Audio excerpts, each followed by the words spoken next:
اس خاندانی دشمنی نے کئی ہستے بستے گھر اجاڑ دیے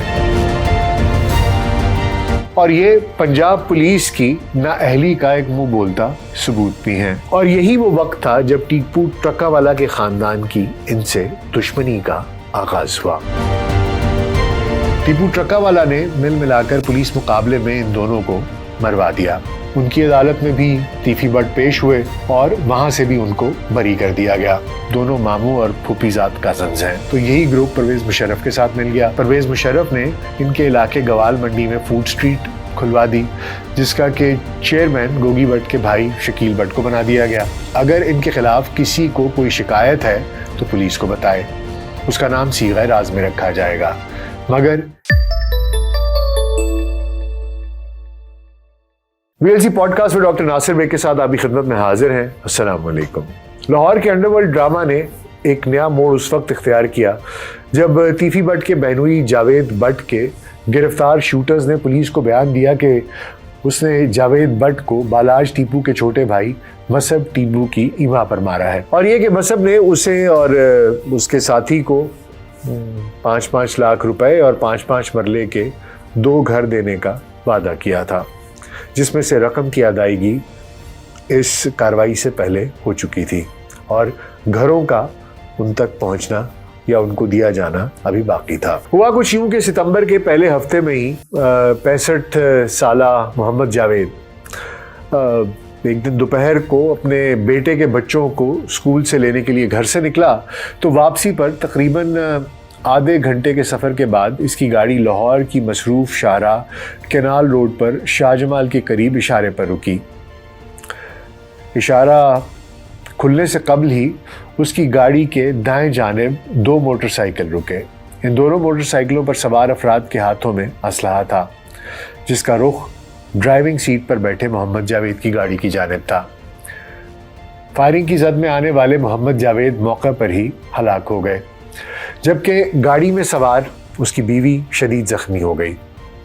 اس واردات کی FIR مقتول کے بیٹے حمزہ جاوید کی مدعیت میں لاہور کے اچھرا تھانہ میں درج ہوئی۔ لاہور جیسے شہر میں دن دہاڑے اس طرح کی واردات کا ہونا، اس طرح کے واقعے کا ہونا یقینی طور پر کوئی عام بات نہیں ہے، بلکہ اس واقعے کے سنتے ہی لاہور شہر کے پرانے لوگ یہ سمجھ گئے تھے کہ اس کے تانے بانے شہر کے مشہور انڈر ورلڈ کی دہائیوں پر مبنی پرانی دشمنی سے جا ملتے ہیں، جو اب تک کئی افراد کی موت کا موجب بن چکی ہے۔ پاکستان کا دل لاہور شہر، اور اس میں اس خاندانی دشمنی نے کئی ہستے بستے گھر اجاڑ دیے۔ مفادات کی جنگ کی سبب کئی خواتین بیوہ اور کئی بچے یتیم ہو چکے ہیں۔ لوگوں کو جان سے لینے کے یہ ٹارگیٹڈ واقعات دن بدن بڑھتے جا رہے ہیں، اور یہ پنجاب پولیس کی نااہلی کا ایک منہ بولتا ثبوت بھی ہیں۔ اس دشمنی میں ایک جانب ٹیپو ٹرکا والا کا خاندان ہے تو دوسری جانب تیفی اور گوگی بٹ نامی کردار ہیں۔ اور حالیہ چند ماہ کے دوران یہ دوسرا ایسا واقعہ ہے جس کے بعد لاہور میں یہ خدشات جنم لے رہے ہیں کہ اس دشمنی سے جڑے تنازع میں ایک نیا جان لیوا موڑ آ چکا ہے، جس کے اثرات لاہور کی سڑکوں پر دیکھے جا سکتے ہیں۔ محمد جاوید کون تھا اور اس کا انڈر ورلڈ سے کیا تعلق تھا اور پولیس کا کیا موقف ہے، اس سے قبل یہ جانتے ہیں کہ مقدمے کی FIR میں کیا کہا گیا ہے۔ مقتول کے بیٹے کے بیان کے مطابق اس کی والدہ نے ملزمان کو شناخت کر لیا ہے۔ FIR کے مطابق جاوید اپنی 60 سالہ اہلیہ کے ساتھ اپنی انٹرکولر گاڑی پر دن 1:30 بجے بچوں کو اسکول سے لینے نکلا تو 2 بجے کے قریب جب گاڑی شاہ جمال کے اشارے پر رکی تو اسی وقت 2 موٹر سائیکلوں پر سوار مسلح افراد نے گاڑی کے دائیں جانب سے سیدھی فائرنگ کی، اور جس کے نتیجے میں محمد جاوید کے جسم پر دائیں جانب گولیاں لگنے سے وہ موقع پر ہی جاں بحق ہو گیا، جبکہ اس کی بیوی کو بھی دائیں کندھے پر، بازو کے پاس اور دائیں ٹانگ پر پنڈلی کے قریب گولیاں لگیں۔ پوسٹ مارٹم کی ابتدائی رپورٹ کے مطابق محمد جاوید کو 5 گولیاں لگیں۔ FIR کے مدعی نے کہا کہ اس کی والدہ کو سروسز ہسپتال لے جایا گیا لیکن وہ ہوش میں تھیں، اور ان کی والدہ نے ملزمان کو دیکھا بھی اور پہچان بھی لیا۔ لاہور کے مصروف کینال روڈ پر شاہ جمال کے قریب جائے وقوع پر FIR میں جن 2 ملزمان کا نام دیا گیا ان میں سے ایک میر بالاج کا بھائی امیر فتح ہے اور دوسرا انہی کا ایک ساتھی کیسر بٹ۔ واضح رہے کہ اندرون لاہور کے سرکولر روڈ کے معمار بلا ٹرکا والا خاندان سے تعلق رکھنے والے امیر بالاج ٹیپو کو فروری میں اس وقت گولیاں مار کر ہلاک کر دیا گیا جب وہ لاہور کے ایک پوش علاقے کی نجی ہاؤسنگ سوسائٹی میں اپنے ایک دوست کی شادی کی تقریب میں شریک تھے۔ اس واردات کے بعد بالاج کے بھائی امیر مصب نے اس موت کا الزام خواجہ تعریف عرف تیفی بٹ اور خواجہ عقیل عرف گوگی بٹ پر عائد کیا۔ محمد جاوید بٹ بالاج ٹیپو کیس میں نامزد ملزم تیفی بٹ کا بہنوئی تھا۔ ابتدائی تفتیش کے بعد CCPO لاہور بلال کمیانہ کا کہنا تھا کہ ابتدائی معلومات کے مطابق اس واقعے میں جاوید بٹ کو ذاتی دشمنی کی بنیاد پر مارا گیا ہے۔ CCPO لاہور بلال کمیانہ کے مطابق جاوید بٹ تیفی بٹ کا بہنوئی ہونے کے ساتھ ساتھ اس کے تمام مالی معاملات بھی دیکھتا تھا۔ تاہم انہوں نے واضح کیا کہ محمد جاوید بٹ کا بذات خود کسی گینگ وار سے کوئی تعلق نہیں تھا، نہ ہی کوئی لینا دینا تھا۔ بلال کمیانہ نے یہ بھی کہا کہ ابھی اس کیس میں مزید تحقیقات کی جا رہی ہیں جس کے بعد ہی اصل مظلومان کی نشاندہی کی جا سکتی ہے۔ انہوں نے یہ بھی بتایا کہ بنائی گئی پولیس کی ٹیمیں ان معاملات کی تفتیش کر رہی ہیں، شوٹرز آلریڈی پکڑے جا چکے ہیں، ان سے تفتیش کا عمل ہو رہا ہے اور جیسے جیسے معاملات آگے بڑھیں گے چیزوں کو مزید واضح ہوتا جائے گا۔ اس سے قبل ایک اور کردار جو کہ امیر بالاج اور جاوید بٹ کی اموات کے بیچ میں جس کی موت ہوئی، جس کا کہ ایک مبینہ پولیس مقابلہ ہوا، وہ احسن شاہ تھا، جس کے بارے میں یہ کہا جاتا تھا کہ اس نے امیر بالاج کا ٹپ آف کیا ہے، اس کی فیلڈنگ لگائی ہے، اس کے بارے میں مخبری کی ہے اور یہ کہ وہ ایک بہت بڑا لنچ پن تھا جو کہ یہ بتا سکتا تھا کہ اصل میں امیر بالاج کو مروانا کی سازش کس نے کی اور کس نے اس کو مروایا۔ اب آتے ہیں اس پوڈ کاسٹ کے اصل مقصد کی جانب کہ یہ گوگی بٹ اور تیفی بٹ کون ہیں اور ان کی ٹرکا مالا خاندان سے کیا دشمنی ہے۔ گوال منڈی کے رہنے والے گوگی اور تیفی بٹ اور شاہ عالم چوک کے ٹیپو ٹرکا مالا خاندان کی دشمنی کی ابتدا بلا ٹرکا مالا کی موت سے ہوئی تھی، جس کی بنیاد پولیس مقابلے میں مارا جانے والا لاہور کا ٹاپ 10 حنیفہ بنا۔ بلا ٹرکا والا اندرون لاہور کے لوہاری گیٹ کے کوچہ منجی کٹا کا رہنے والا تھا۔ بعد میں اس نے شاہ عالم چوک میں اپنے ایک ٹرک اڈا وہ بھی قائم کر لیا اور اس کے ساتھ ہی اپنی رہائش بھی تبدیل کر لی۔ اس کا گڈز ٹرانسپورٹ کا بھی ایک وسیع کاروبار ہے اور یہیں سے اس کے نام کے ساتھ ٹرکا والا کا اضافہ ہو گیا تھا۔ یہ خاندان پہلوانی سے بھی تعلق رکھتا ہے۔ بلا ٹرکا والا کے برادر نسبتی بھائی پہلوان، چھیرا پہلوان اور بچھو پہلوان بھی اکھاڑے کے پہلوان تھے۔ اس خاندان میں پاکستان کا ایک نامی گرامی پہلوان نبی بخش بھی گزرا ہے۔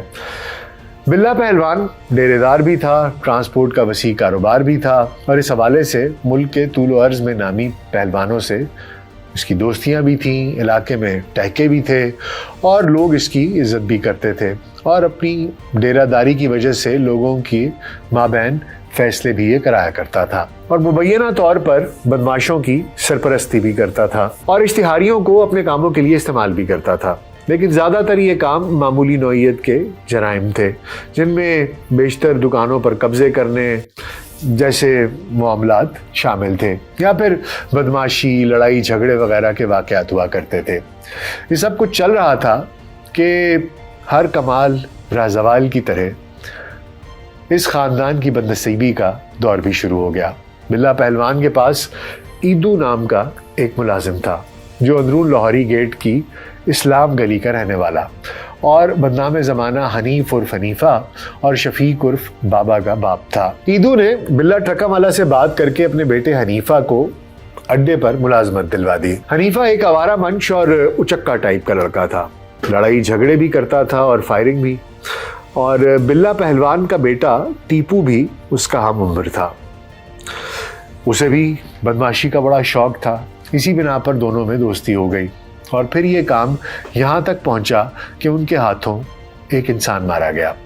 اور اس واقعے میں چونکہ بلا ٹرکا والا کے بیٹے ٹیپو ٹرکا والا کا نام بھی آ رہا تھا، لہٰذا بلا نے پولیس میں اپنے تعلقات، اثر و رسوخ کو استعمال کرتے ہوئے اور کچھ دے دلا کے اپنے بیٹے کا نام اس کیس سے نکلوا لیا، مگر سارا مدعا حنیفہ پر اس وعدے سے ڈال دیا کہ اسے بھی بہت جلد بری کروا دیا جائے گا، لیکن ایسا کیا نہیں گیا اور حنیفہ سزا پا کر جیل چلا گیا، جس کا اسے دلی رنج تھا۔